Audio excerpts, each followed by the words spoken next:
Setup अच्छा है। देखिए F I S D S दोनों ने बाइंग की। हाँ। मतलब ये तो काफ़ी इंटरेस्टिंग है। आई थिंक इस मार्केट में आशीष एक चीज़ हुई है, इस मार्केट में एक कम्युनिटी है जिसने इस बार, नॉर्मली वो कम्युनिटी बहुत सही होती है, बहुत स्ट्रांग होती है वो कम्युनिटी, वो है हमारे कुछ HNI ट्रेडर्स और HNI इन्वेस्टर्स जिन्होंने ये रैली मिस की है। वो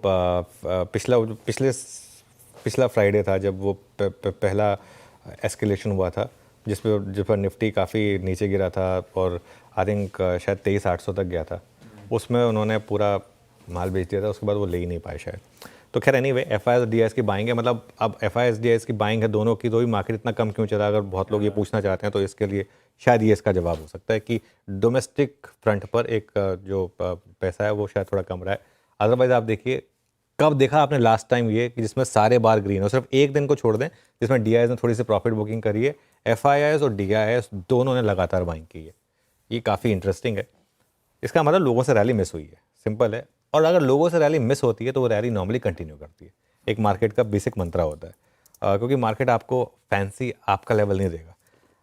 दिसंबर 2020 के बाद, कोविड वाला साल था वो, दिसंबर 2020 के बाद पहली बार एफ आई आईज की 15 दिनों की कैश मार्केट में बाइंग हुई है। आई थिंक आशीष ये हम एक एक्सपेक्ट कर रहे थे कि एफ आई वापस आएंगे हमारे देश में, क्योंकि समीकरण बैठ रहे हैं। अगर यूएस में रिसेशन आ रहा है तो पैसा कहाँ जाएगा, रेट कट्स होंगे, अगर इंडियन करेंसी की स्ट्रेंथ पिछले कुछ दिनों की और इंडियन इकोनॉमी की स्ट्रेंथ, तो 15 दिनों में 47,000 करोड़, 47,000 करोड़ कितना होता है? करीब करीब $5 बिलियन हो गया। 5 बिलियन से भी ज़्यादा हो गया एक्चुअली, है ना?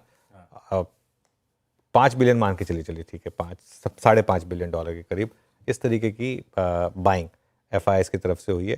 तो ये इंपॉर्टेंट है। पोजिशनिंग पर आइए आप। आई थिंक ये लॉन्ग शॉट की, ये देखिए 0.83 लाख, 0.83 लाख, मतलब इवन स्टीवन।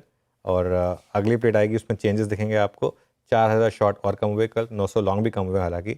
और इंडेक्स फ्यूचर्स में कल एफ आई एस ने 470 करोड़ की बाइंग की है। स्टॉक फ्यूचर्स में 2,100 करोड़ की बाइंग की है। विद इन इंडेक्स फ्यूचर्स कल निफ्टी में थोड़ी सी सेलिंग थी, लेकिन बैंक निफ्टी काफ़ी स्ट्रॉन्ग था। कल भी हाईएस्ट पॉइंट पर बंद हुआ है बैंक निफ्टी, 464 करोड़ की बाइंग वहाँ पर हुई है। वो टेबल आएगी आपकी स्क्रीन पर। कल बैंक निफ्टी में थोड़ी सी बाइंग। और long short F I S के देखें अगर आप, लॉन्ग भी कम हुए थोड़े से, वो शायद निफ्टी में कम हुएंगे, और शॉर्ट बैंक निफ्टी में कम हुए होंगे करीब करीब 4,000। और अब आएगा वो ग्राफ और वो टेबल जो है, ये देखिए ग्राफ अब उस लाइन के ऊपर आ गई है। तो नेट लॉन्ग हो गए हम, और वो टेबल में आपको दिखाई दे जाएगा और क्लियरली 50.14% और 458 कहाँ हमने 2 लाख शॉर्ट देखे थे, अब 458 लॉन्ग है कुल मिलाकर सिस्टम में। तो अब हम नेट लॉन्ग पर आ गए। एक आंकड़ा है जो सिर्फ मुझे थोड़ा सा तंग कर रहा है, वो है इंडिया विक्स। इंडिया विक्स थोड़ा तंग कर रहा है मुझे, क्योंकि 19 पे नहीं होना चाहिए इसको। इस मार्केट में इंडिया विक्स का 19 पे काम नहीं है। 17 के करीब होता चलो फिर भी समझ में आता है, इसको थोड़ा गिरने की जरूरत है।